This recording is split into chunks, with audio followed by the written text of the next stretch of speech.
welcome to this video of R programming for statistics, where we are going to use statistics to solve statistical problems using R program.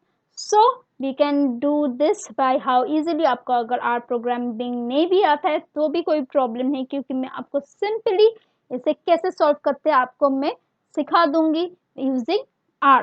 So for classes, mock tests and doubt clearing and further guidance, you can always contact Dr. Sourav Sir's classes, and the number is there is 9836793076. So let's get started. So over here we have a data frame. We can create the data frame simply by using name, age, height and weight. We will create this data frame and we can simply run it and we will get this data. Okay, so we have name, age, weight and height. Okay, simple as that. Now we were finding lots of things. Previously I have shown you using how to find the central tendency, dispersions. We had to write codes a bit more than normally what we are used to in vectors, but using this something called summary to summarize a data frame. What we need to do it, we will use the code summary and see. So we'll run it and then we print it.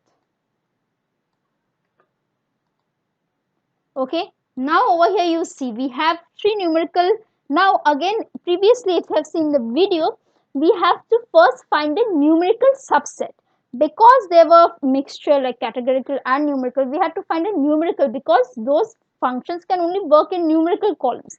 But over here we don't have to do that at all. The summary function did it for us, chose the numerical, and even for the categorical it has given us the 5 and we have given the class, like what type of variable it is, which was character. Then over here in age, weight and height, you will get certain things like minimum, first quantile, median, mean, third quartile and max. So from the mean, median you are getting the central tendency, while from min and max you are getting the range, while first quantile and third quantile will also give you a spread or interquartile range. So you can see, except for I guess the standard deviation variance, you can find out summarize the data using just one code.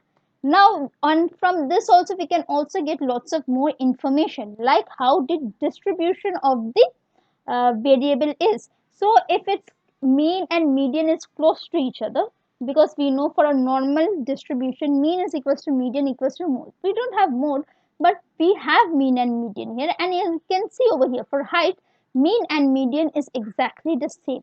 That means it has to be a normal distribution.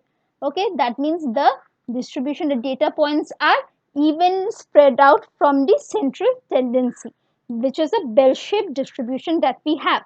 Same way for age also, it's not the same exact same, but it's close enough to call it a normal. So this is very important for further statistical analysis. We know to know if the distribution is normal or not. So I hope this video was helpful and I'll see you in the next video. Thank you.